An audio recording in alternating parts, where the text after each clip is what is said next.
I was thinking I would actually call this episode the Kazdoy Confessional because I'm going to start with a confession. When it comes to music, I'm usually outside the mainstream of what most people like. Let me give you an example. A few years ago, I'm at the Hollywood Bowl and for a Van Morrison concert. I'm really into it. I'm loving the extended jazz solos of the band. I'm really getting into the more obscure songs that Van is covering from his quite extensive song catalog. And I'm waiting to use the restroom, but I don't want to miss any of the concert because I'm liking it so much. The crowd of the Hollywood Bowl, they're pretty much into it. It's kind of a mixed reaction. It's not overwhelming until one song comes on, and then the crowd just goes crazy, and they're on their feet, and they're shouting, and they're applauding, and they're jumping up and down.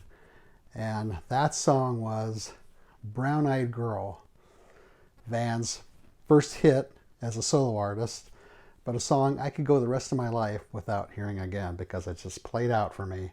So while everybody in the crowd, 18,000 people or so, are going crazy, and that's when I get up and I hit the restroom.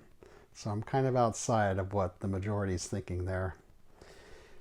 Similarly, when the British invasion came along in the 60s, the bands like the Beatles and the Stones, the Yardbirds, Herman's Hermits, the Animals, great bands, some better than others, some lasted longer than others. And I liked them all. And of course, everybody loved the Beatles and the Stones. And I did too, but I wanted a band that I could kind of call my own that wasn't with the majority of people. And so I settled on the Kinks. And that's the band I want to talk about today. The Kinks, possibly the best of the British invasion bands. Let's talk about it. This is the Kazdoy Closet. I'm Kazdoy. That's my closet full of all the stuff that I love. Let's talk about the Kinks. Now, the early songs of the Kinks during the British invasion days were pretty basic rockers, but classics like You Really Got Me, which was later covered by Van Halen, big hit for them. Tired of Waiting for You, All Day and All the Night. Classic rock songs.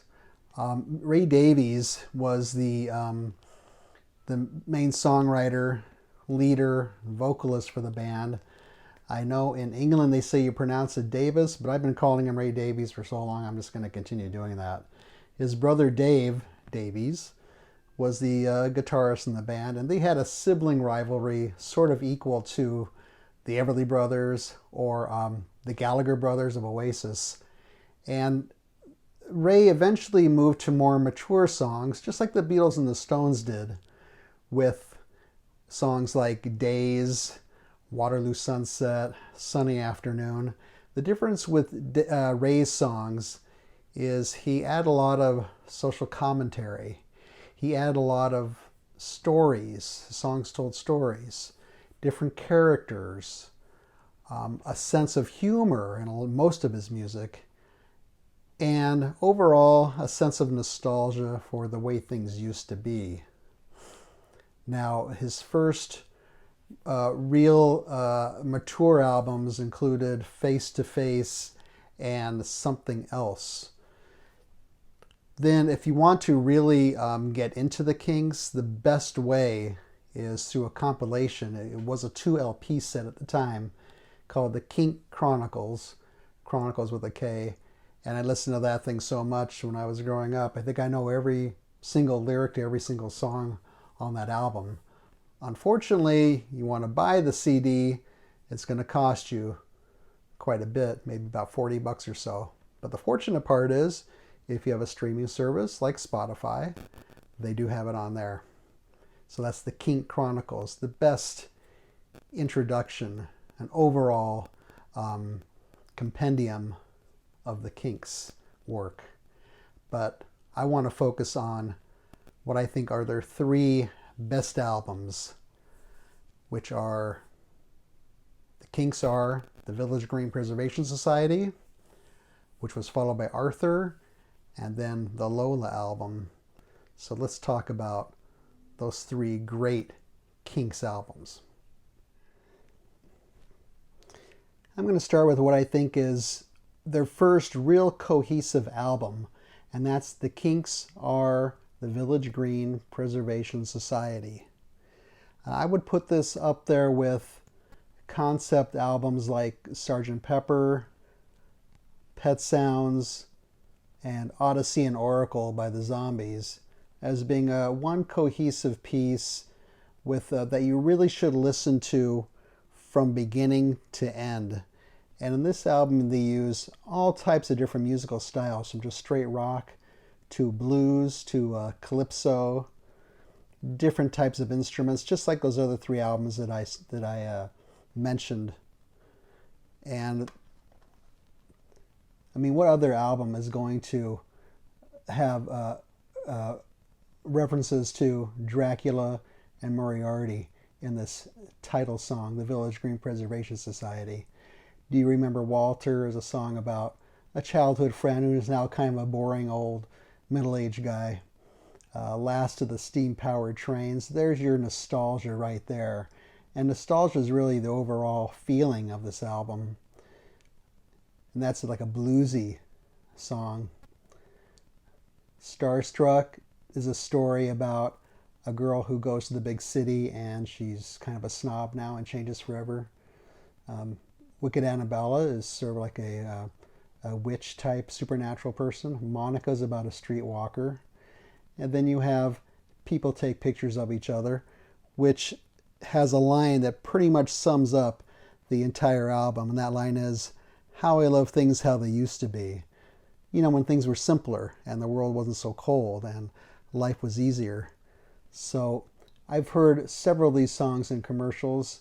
So this is a really great way to start with their more sophisticated works.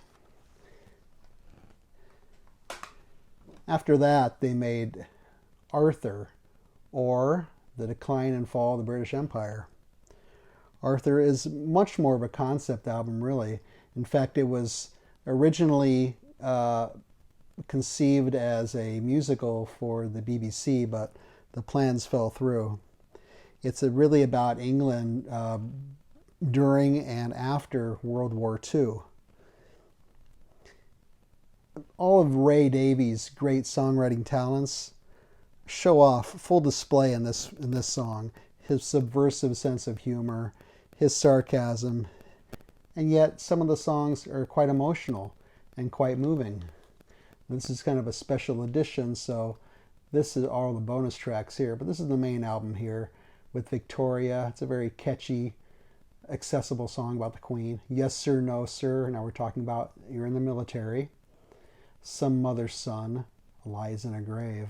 That's a very sad song about sons that don't come home from the war. Australia, very witty song about Australia being the promised land for all the people in England. Shangri-La, another very sarcastic song with social commentary about suburbanites who are living in their Shangri-La now with their TV set and their manicured lawns. Mr. Churchill Says, another war theme song where they actually use lines from Churchill's speeches. And just a really solid album, Arthur. After that, the Kinks made a CD that, or an album rather, that showcased their big hit Lola. And this one is Lola versus Powerman and the Moneygoround, Part 1. I don't think there ever was a Part 2, actually. But that's okay. In fact, this is actually the 50th anniversary this year of the song Lola. And there's a new box set of this particular album. And this is another kind of concept album in that all of the songs, or most of them, are about the music business. How people kind of screw you over, how people say they're your friends, but they're really not, how people steal from you. And it has songs such as Denmark Street, which is, I think, a street in London where all the music publishers are. Get Back in Line, which is about the unemployment line. Lola, that was probably their biggest hit. and that's about a transvestite. And there's something that's never been done before, a #1 hit about a transvestite. Top of the Pops is another pretty funny song, and that's about the British music show. This Time Tomorrow has been used in a lot of different films and things. And Ape Man, kind of a sarcastic song also. And so this is a good one too. Lola versus Powerman and the Moneygoround. I'm going to mention a couple of other things, and one is their album Everybody's in Showbiz in 1972. Now originally this was a double album, and the one LP was new music from the studio, and the other LP was a live album. So this is their album about living life on the road. Think in terms of Jackson Browne's Running on Empty. So this particular CD, though, is it has the original album here, and then there's a lot of bonus material on this one here.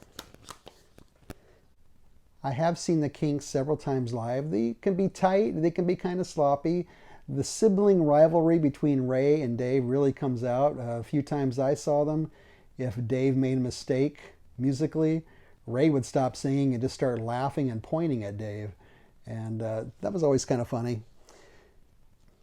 And this album contains one of their most well-known songs, which is Celluloid Heroes. And that's the one about walking down Hollywood Boulevard. You recognize some of the names on the sidewalk with the stars and some that you never heard of. And it's sort of a bittersweet, melancholy song. It also has Supersonic Rocket Ship, which was used in the Avengers Endgame film. And in his live set, he also does a Banana Boat song. That's the Day-O song, and that's way before Queen started using it in their concerts. Now, since then, their last album, I believe, was in 1993, and they had a few more hits. They had "Come Dancing" was a pretty big hit. "Better Things" was not a real big hit, but one of his best songs, I think. In 2004, Ray was trying to apprehend a purse snatcher, and he was shot in the leg, and apparently was quite serious. But he's recovered. And in the same year, his brother Dave suffered a stroke, but he is recovered also. So I think the Kinks' music and Ray's songwriting is appreciated today. I've heard some songs like Picture Book and This Time Tomorrow in recent commercials, and the one song I mentioned here in the Avengers film. Wes Anderson in the Darjeeling Limited used several songs from this album in the film, and apparently he had those songs in mind when he was making the film.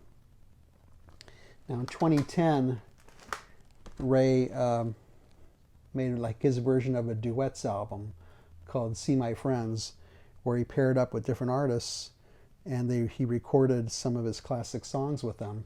And there's some good stuff on here. So you have Better Things with Ray and Springsteen, Celluloid Heroes with Bon Jovi.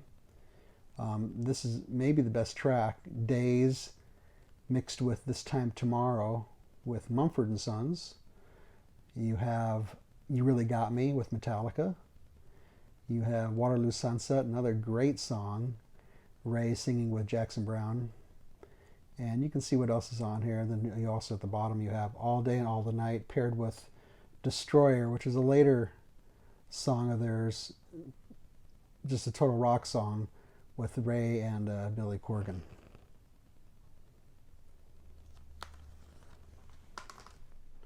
So there you have it.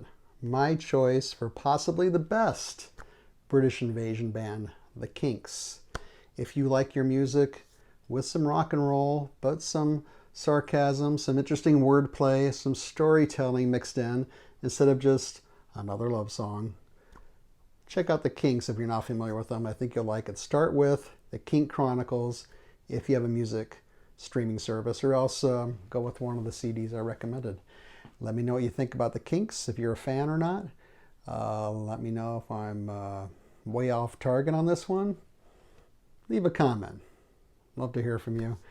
And leave a thumbs up. Don't leave a thumbs down. And thanks for watching, and I will see you next time.